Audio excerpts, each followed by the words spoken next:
everyone, it's Emmeline at North Fork Ranch. This is Caspian. He's our coming 4-year-old Norwegian Fjord Stallion, and the time is finally here to start training him under saddle.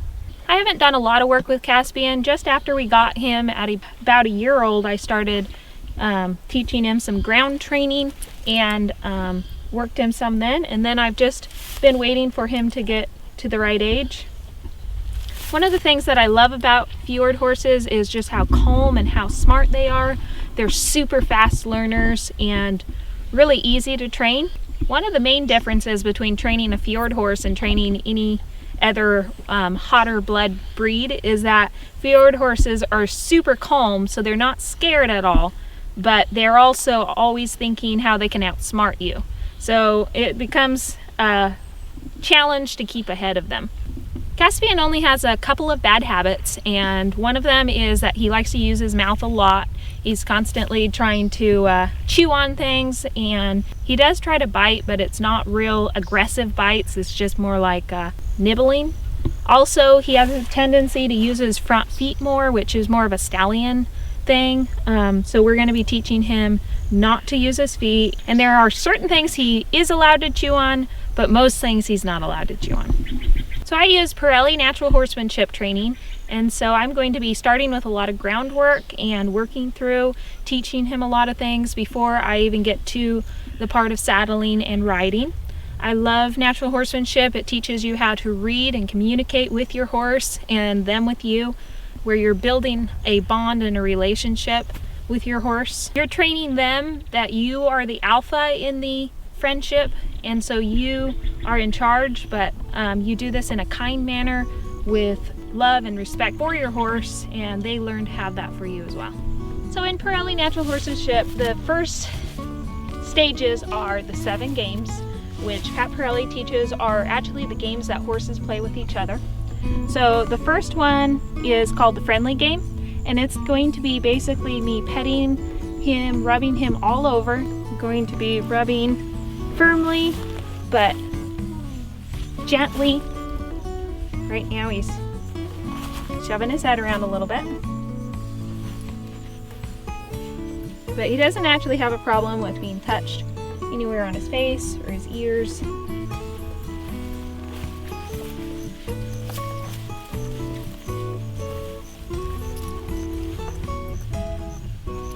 Petting down his legs, being a little bit impolite with his head. He's shoving me a bit, so I'm going to block. Rubbing under his belly. Straighten up.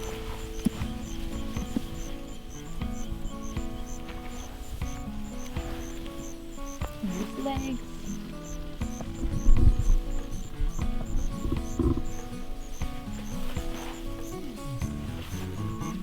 He says that feels really good.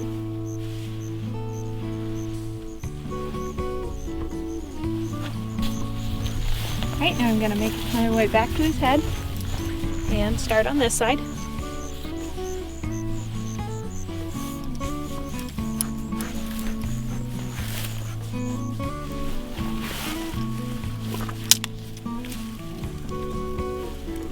So that is his habit of trying to use his teeth, and I was able to block him without even turning and looking at him by using my carrot stick around the back. So instead of turning it into a game of can he bite and I turn around and slap him, I'm able to block him from it just as he hits behind my back, and this will help him not form the habit of some horses do of making it a game to bite. Okay, they did really great with that. Now the next part is going to be using my carrot stick. So Parelli carrot stick is not a whip. It is pretty stiff. It's meant to be an extension of your arm so that you're able to reach a lot further, try to equalize how far he can reach.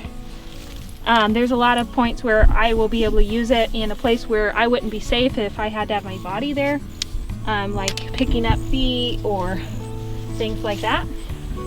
So it's just an extension of my reach, and it should be considered friendly. He should not be scared of it. So this is getting him used to feeling it, being rubbed by it. Now we're going to move it up a step and teach him to be comfortable with it moving and swinging over him. Now this takes a lot of practice, which I thankfully already have, so I don't have to practice a lot with it before introducing it. So he's learning that it actually feels really good, that when it's used in a friendly manner, it's just similar to a horse's tail. Comforting. Now he's moving around a little bit because he's a little bit uncomfortable with it, but I'm going to let him move, and at the same time I'm going to keep the steady rhyme up so that he can see that he doesn't need to move. It's not going to hurt him. Now if I stopped when he moved, he would say, "Ah, she needed me to move to make her stop." So that's not what we want him to do. We want him to be watching for what I'm telling him, and right now I'm not telling him to move, I'm not telling him to do anything. There we go. So he's really curious right now. He's wondering what it is, and I'm going to stop and let him smell it. Let him feel it. Wrap it on his head. It's always really good to let your horse see things, feel things, taste things, see that they're not going to hurt him. So now I'm going to move it up a little bit, and instead of it being his back, I'm going to do it on his face, over his neck, and he's doing very good. Good job, Caspian. There you go. Let him smell it again. See that he's very interested in it.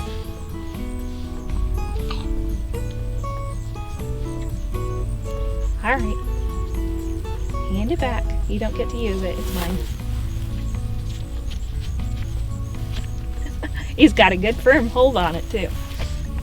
There we go. All right, I'm gonna do it around the back. Around his legs. Very good.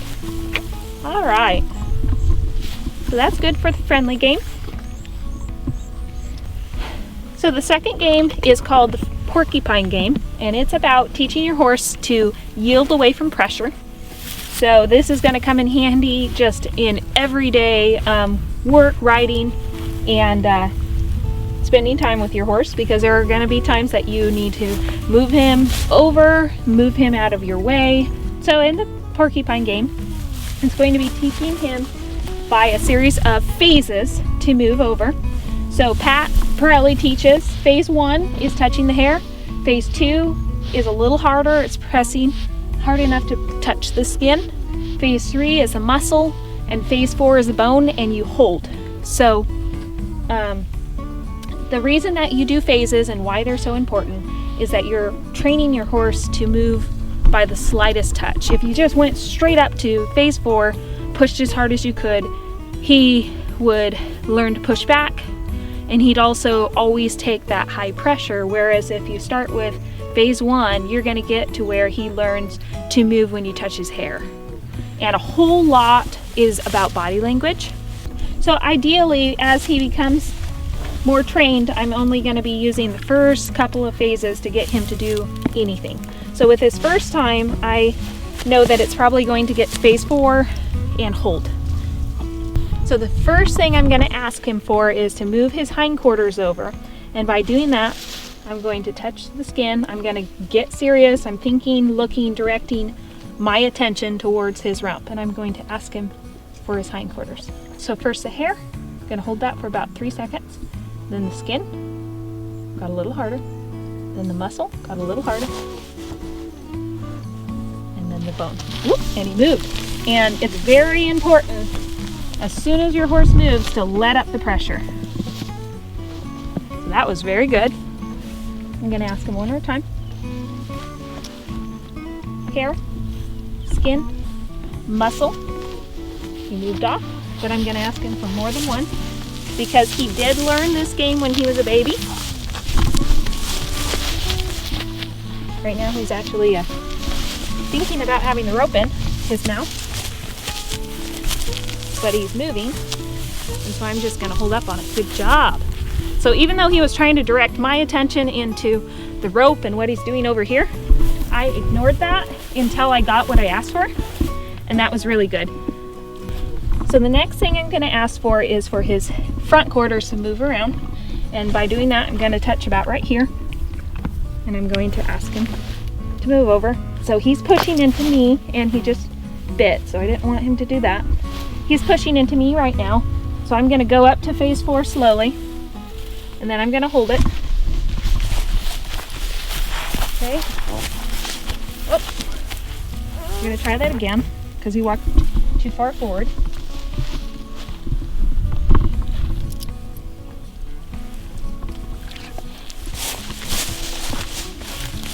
Okay. Remember to go back to phase 1 as soon as he's moving. And good. Oh. There. Good job. So when you're first starting, you don't ask for perfection, but as he learns, you're going to get it to where he will actually only move the feet that you're moving, and the other ones will pivot around. So next up is for him to back up. I'm going to start right here on his face, which is a little bit harder to hold on to when it moves.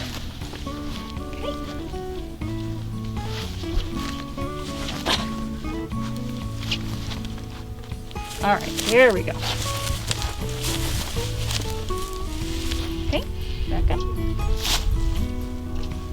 Back up. There, good job. So he really is throwing his head around there. But for today, I'm just gonna ignore that because I got him to back up with his feet like I asked. Okay, and now I'm going to do the same thing on the other side. So starting with his hindquarters. I'm going to pet him first, then I'm going to ask him. Hair, skin, muscle, bone. Now see, oh, there we go. He held against me for a little bit, but then he gave in quite quickly. Sometimes horses will actually push against you, and you'll just have to hold. There we go. Good job. Okay, as soon as I got him as far as I wanted, pet him again. Tell him he did good. And then I'm going to ask for the front again. Oh, and he moves really fast, just on like phase 1.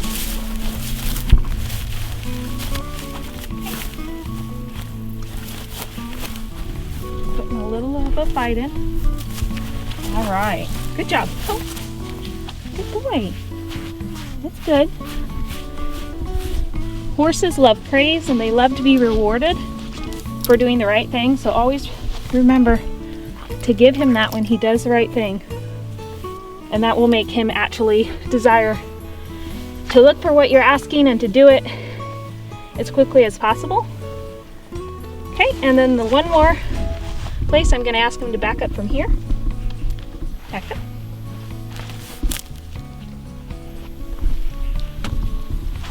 Okay, and now I'm up to phase 4, and he's pushing against me. Don't move away. Back up. Perfect, good boy. Good boy. All right, good job.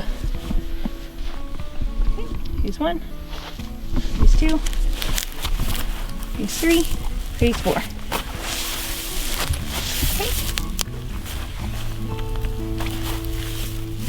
Okay, he's holding into me, going against me.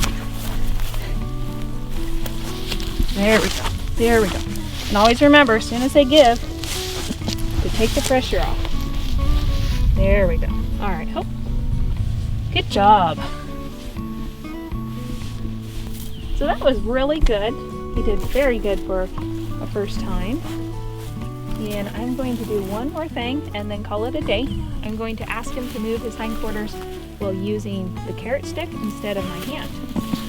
Oh, good job. And he did it right away because he already learned with my hand. Very good. Very good. And now he's eager to please. He's quick to respond. He's thinking about what I'm asking for and wanting to do it, which is exactly where you want your horse to be. So now I'm going to try the front. Try to put myself in front of him a little bit to get him to turn and not just walk forward. Now I'm holding at face 4 until I can get him to move. There we go. Very good, very good. Oh, good job. Good job. Okay, and now I'm going to ask him to back. And I won't do both sides today. Okay. Back up. Back up. Back up. Pushing into me a little bit. There we go. Remember to release as soon as your horse moves. Good. One more time. Very good. Good job. Okay, that was great for our first day. So we're going to leave it here. It's always really good to end on a good note. In fact, if you're training a horse and you get to where you're in a big fight and you need to end, then it's always good to go back to something that they did really well, do that over again, and then call it a day. That was really good for our first day. As I train him a little longer, we're going to start increasing the sessions to train for longer. We're going to do a little bit more. I want to invite you to come along on the journey with us. I'm going to be videoing each day that I work him, and it'll be a really cool process to watch him transform from being a coming 4-year-old stallion to being a trained trail horse that we can just jump on and ride. I've been waiting for 3 years now since we got Caspian for this time, so it's really exciting to finally be ready to start training him and to get to work together and watch him learn and grow. Caspian had his first foal born this year, which was really exciting. I actually made a video you can find on our channel of Zipper in his first 5 months. We hopefully have 2 more foals on the way for 2024. I hope that you really enjoy this video series and that you enjoy getting to see natural horsemanship training in action. If you're not subscribed to our channel yet and you'd like to get a notification every time that I post a video, you can hit the subscribe. And I love to hear comments of what you think, and if you have any questions, feel free to ask them.